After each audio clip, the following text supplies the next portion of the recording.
After 4 months of shocking evidence, tearful accounts of self-defense, and stomach-turning details of a grisly killing, the Jodi Arias case neared its end today when an Arizona jury found Arias guilty of murder in the first degree. But it's not over yet. In the wake of this highly anticipated verdict, the same jury now holds her life in their hands. Here's ABC's Ryan Owens.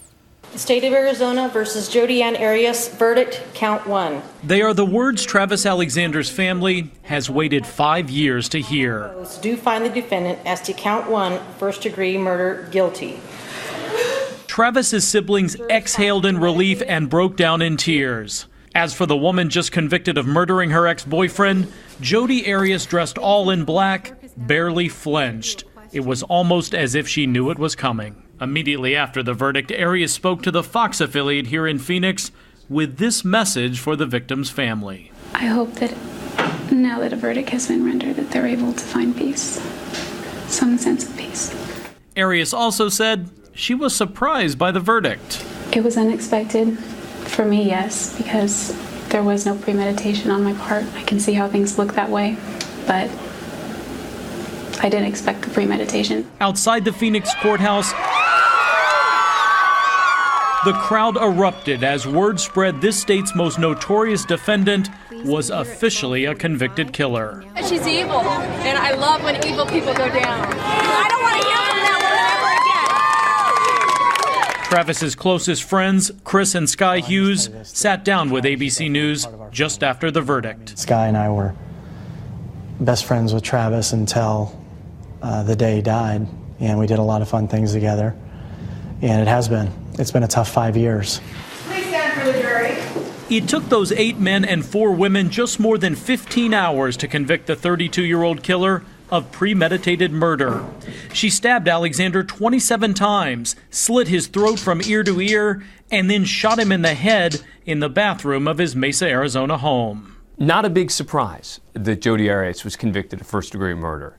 There was not just evidence that she killed Travis Alexander, she admitted that, but the evidence of premeditation was pretty overwhelming. HLN anchor Nancy Grace has been following every sensational detail of the trial. But it was as if she were looking at each one in the eyes, beseeching them to reverse their verdict. Juror number 1, is this your true verdict?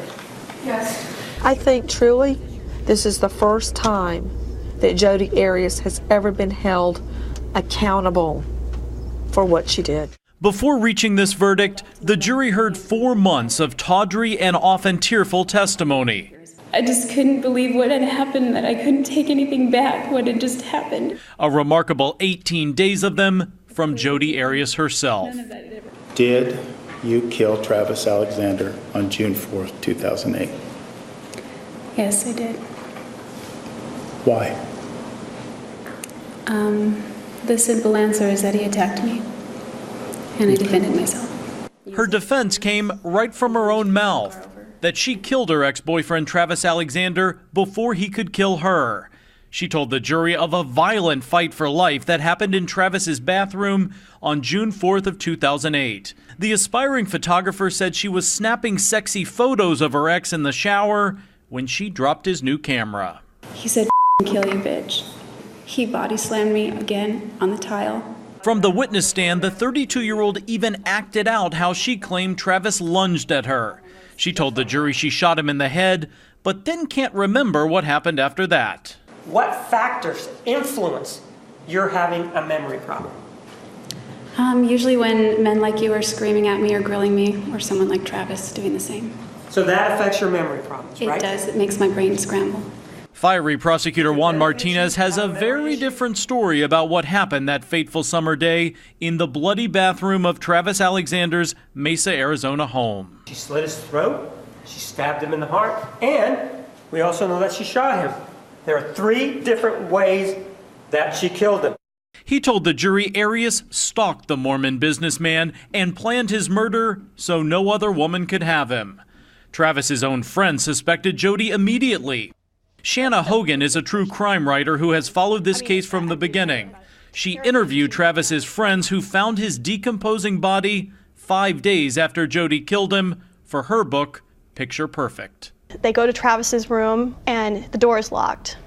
The roommate goes and gets the key, and as the doors are cast open, they're hit with this putrid smell. And they open up the door and the light shining from the bathroom is reflecting off a blood pool on the carpet.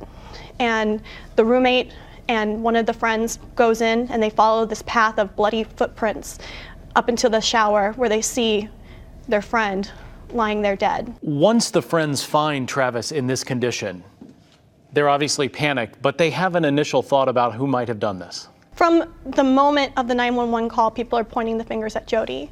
Everyone in his life knew Jodi was obsessed with him. They knew that she was coming into his house, breaking into his Facebook page, reading his emails. He told everyone in his life, and they were all aware of this woman. And so immediately on the 911 call, the friends are saying, Jodi, you need to look at Jodi. But at this point, detectives have no evidence those friends are right, until one cop notices a clue a long way from the bathroom.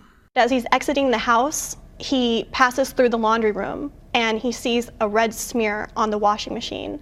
And inside is where we discover the clue that unlocks this whole case. And that is? That is the camera with the photos of him on his last day of his life. Photos of him in sexually provocative poses with Jodi, and then the second batch of photos of him in the shower, and then a final batch, which are these photos of him and he's bleeding on the ground and he's being murdered. That's right. Detectives not only had pictures of the couple having sex the day of the crime and then those shower poses snapped in the last seconds of Travis's life, but they actually had a shot of Jodi Arias moving Travis's bloody body.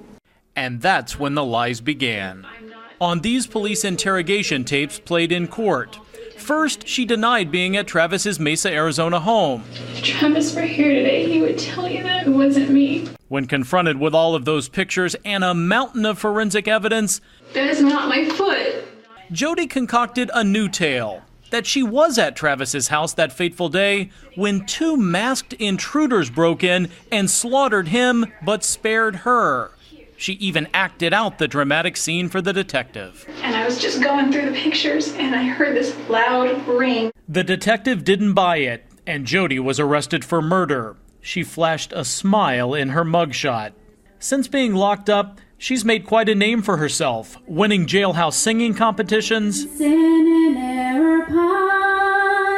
and granting national television interviews, like this one with the show Inside Edition, where she made this bold prediction. No jury is going to convict me. Why not? Because I'm innocent, and you can mark my words on that one. No jury will convict me. Well, she was wrong about that. Now that same jury will decide if she lives or dies. The penalty phase of her trial begins tomorrow afternoon and could last several weeks. I don't think she deserves the freedom that she would have as somebody that has life without parole.